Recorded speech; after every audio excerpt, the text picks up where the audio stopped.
Tonight, Pride Toronto faces frustration as it promises to clean up uncovered financial challenges. You need to tell us straight up, this is what happened, this is what we investigated, and this is the consequence.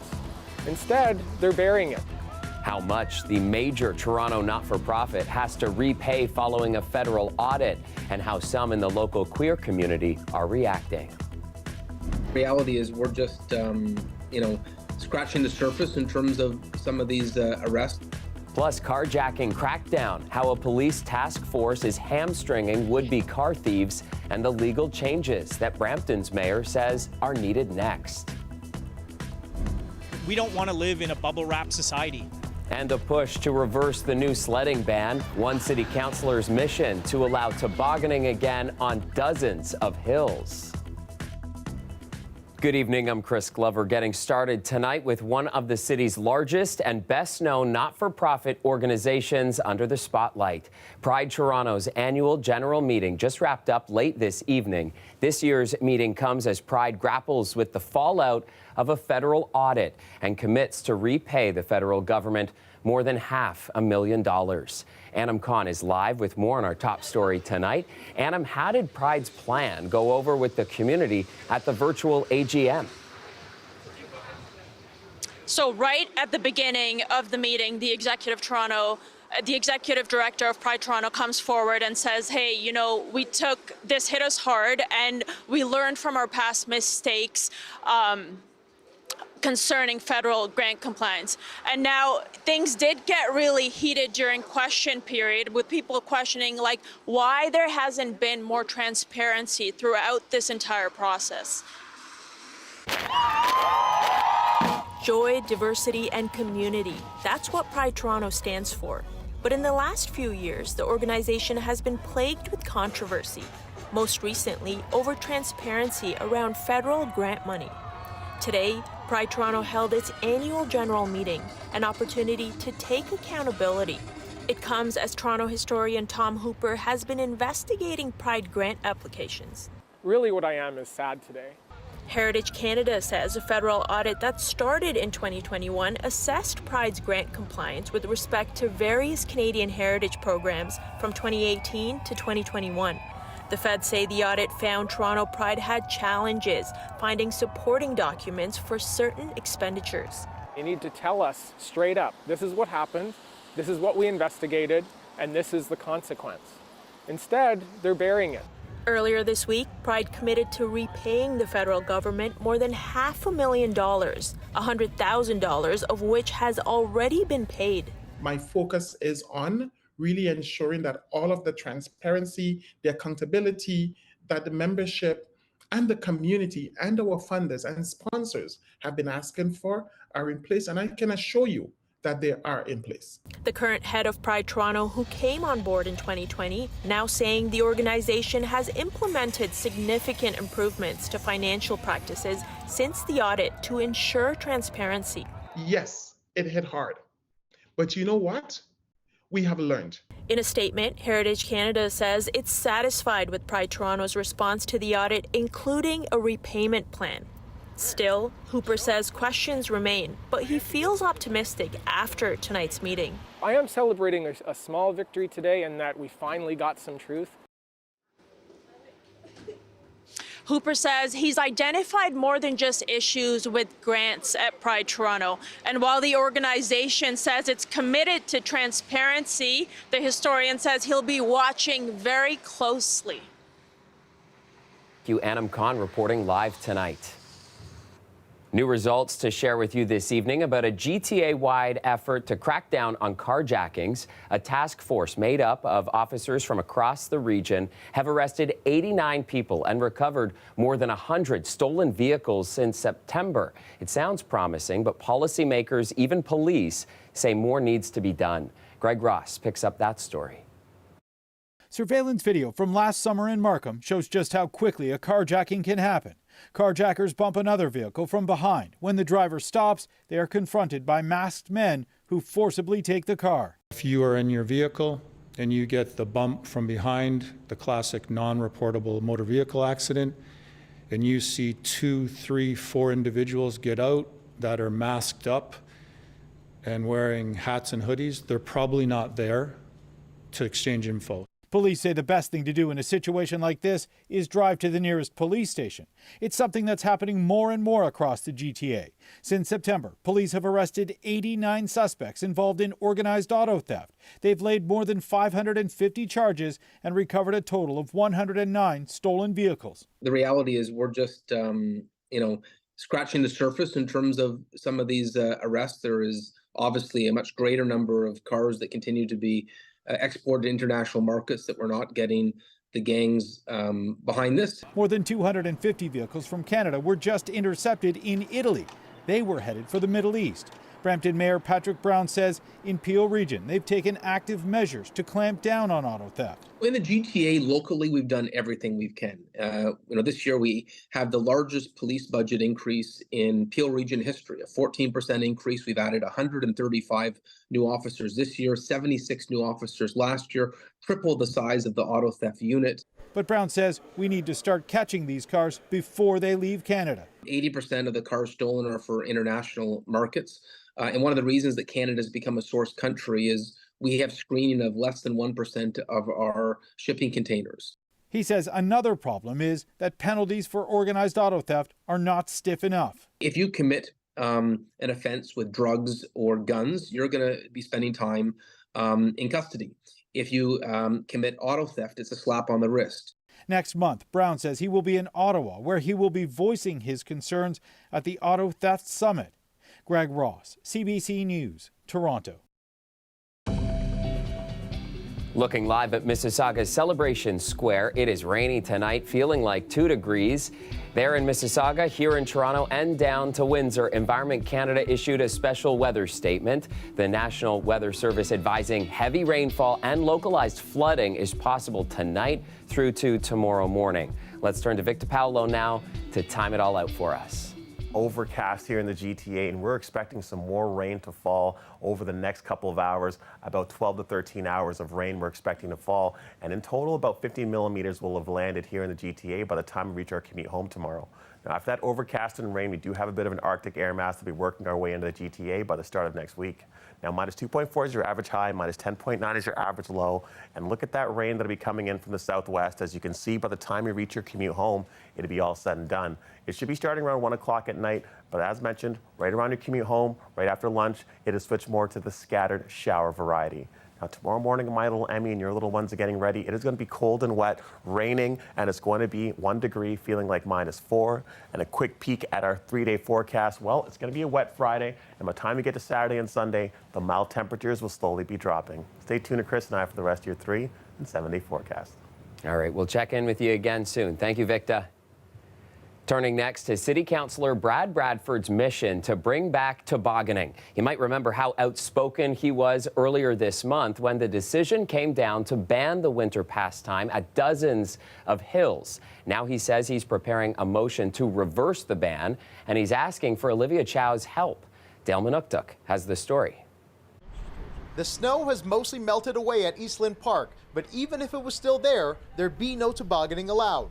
We don't want to live in a bubble wrap society. Councillor Brad Bradford says the signs haven't worked.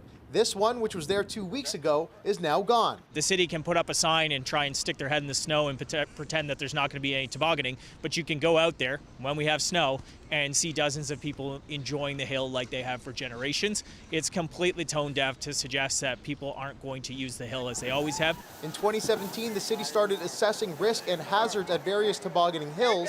This winter, it banned the activity at 45 locations.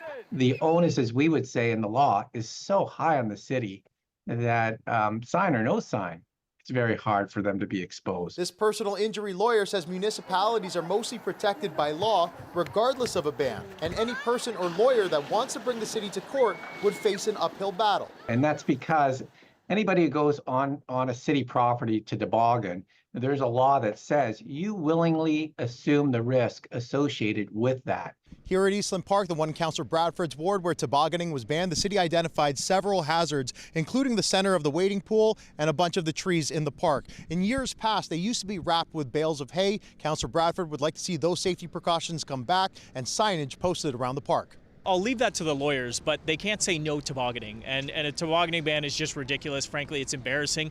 We're developing the reputation of no fun city. And I'll remind folks, it's the same city that tried to ban street hockey, that tried to put cats on leashes. Bradford is bringing a motion to council to reverse the ban and has asked the mayor to second it. I'll do my best to find a good balance between risk, fun, and in serious injuries. Let's not have those serious injuries.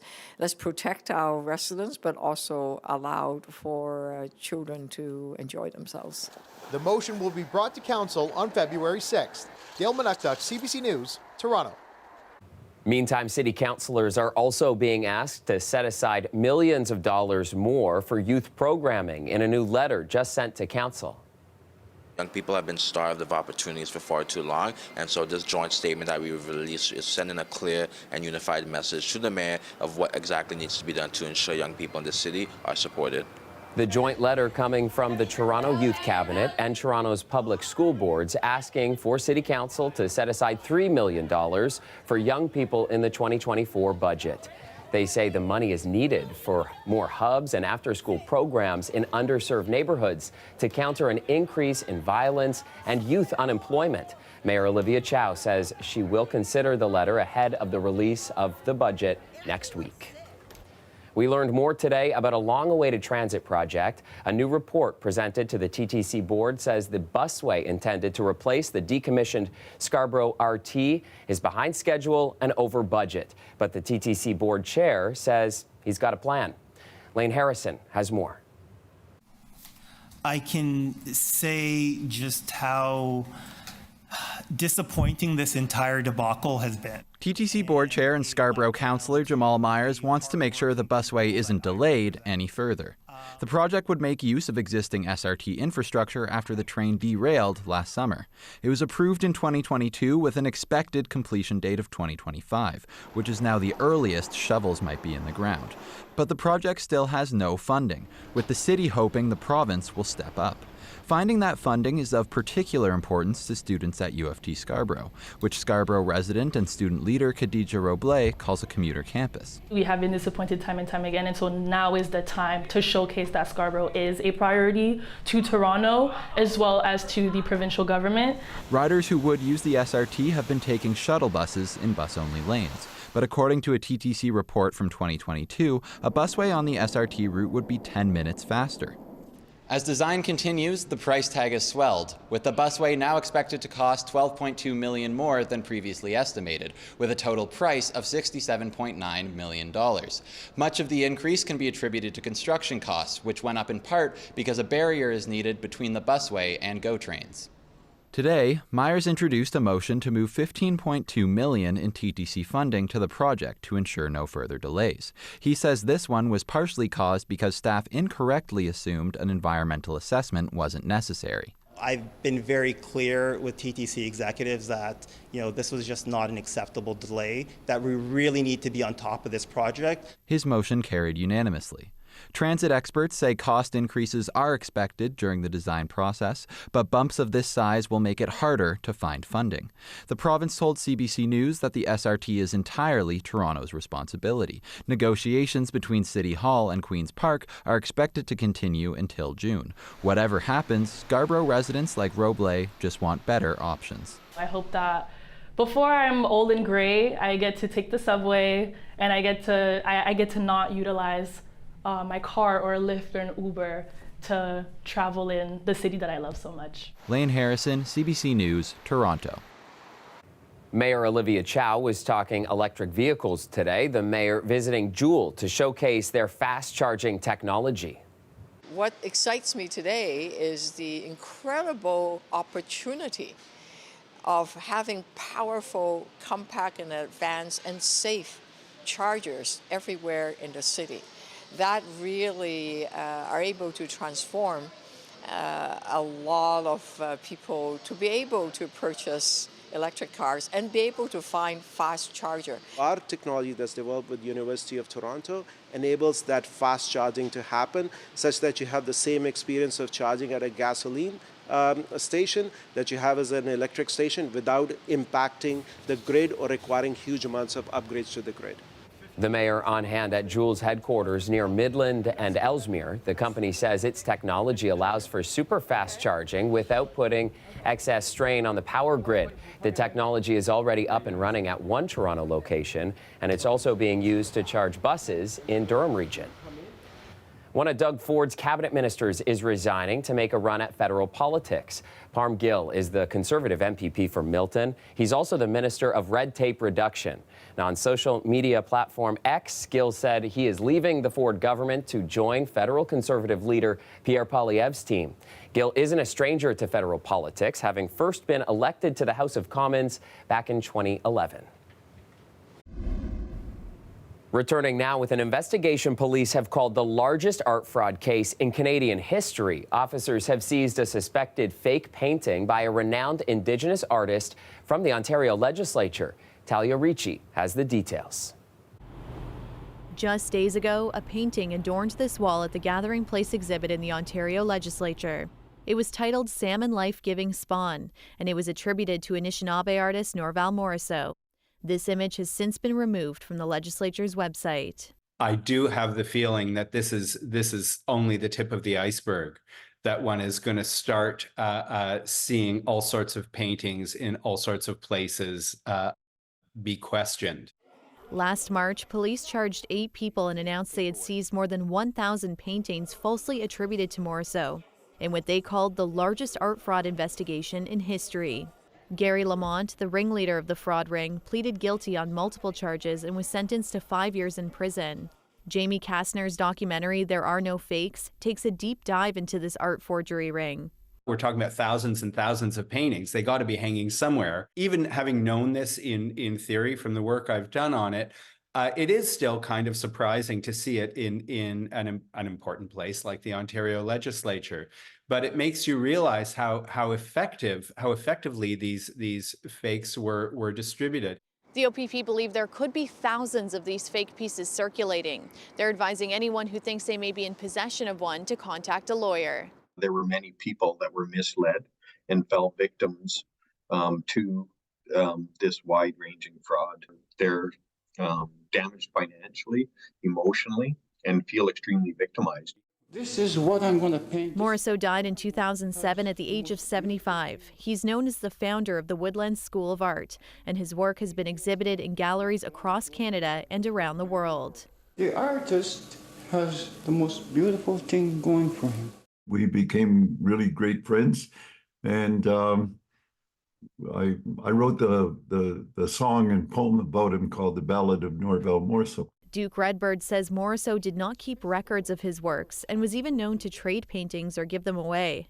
What Norval Morrisseau did was he demonstrated that not only was his work equal to any artist with imagination and creativity and innovation, but he brought a whole new way of looking at Indigenous art. A legacy that lives on. This spiritual flow that flows between us. This is why I am painting. Talia Ricci, CBC News, Toronto.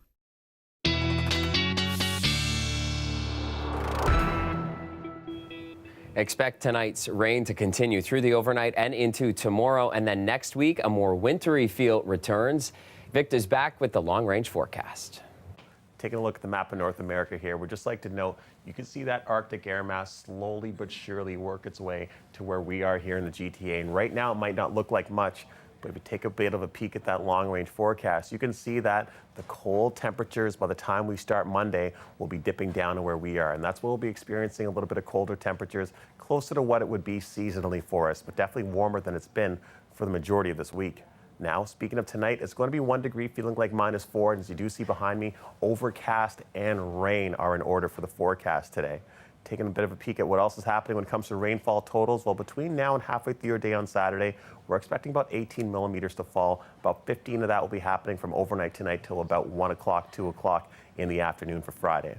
Now, taking a look at that system and it's coming in from the southwest, you can see that it'll start right around overnight tonight and it'll be all said and done, or scattered showers by the time you reach your commute home. Now here's your Friday morning, which will start with some rain as we saw earlier. And as you do get later on into your day, it's going to eventually come down to scattered showers, not big as a system as it will be for overnight tonight. Now, taking a look at our 3 and 7 day forecast, we can see that Friday is going to be a cold one and a wet one when we start our day. Saturday and Sunday, the mild temperatures start to drop. And we talked about that Arctic air mass reaching us by the time it reached Monday, because it's going to be a high -1, feels like -4. And eventually Tuesday, Wednesday, Thursday, get back to the milder temperatures and the return of that snow. But the big takeaway for tonight is that overcast and that rain, and it's going to be a cold, wet start to your morning tomorrow. So make sure you pack your boots and your umbrellas, because it's definitely going to be needed with all that rainfall that's coming. Hope you all have yourselves a good night, and over to you, Chris. Thanks, Victor.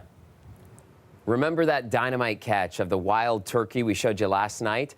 Well, the lucky turkey was finally caught after wandering through neighborhoods and onto busy streets for months. And today we spoke with the guy who made that catch. Heard a couple of people say that the turkey catch looked easy, which I'm going to take as a compliment, but no, there was nothing easy about that. And I've been doing rescue of wildlife for over 2 decades now, and hopefully I've come up with a couple of ways of outsmarting these critters to make it look easy. Andrew saw his shot to act. Wildlife Center outsmarting the turkey, an important catch, especially since the fowl had even been seen on highway on-ramps. After a vet checkup, it was released back into the wild, albeit in a safer location. Nice to see a happy ending. All right, we'll be right back.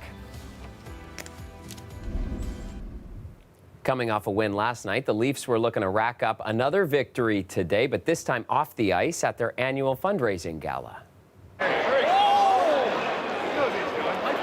Tonight, players trading pucks for chips at the casino-themed event, with net profits from the gala going to the MLSE Foundation. Certainly a night like tonight that goes beyond just us as the team, but the impact that it makes in the community. I think just great to realize the platform that we have as a Maple Leaf to be able to do a lot of good and help out the community. So yeah, it's been a lot of fun and great to see the difference that it's making. Proceeds will also go to Change the Game, a campaign aimed at investing $30 million in equitable sports access for youth. All right, looks like a fun event. And that's it for us tonight. I'll be back with you tomorrow night at 11. We'll see you then.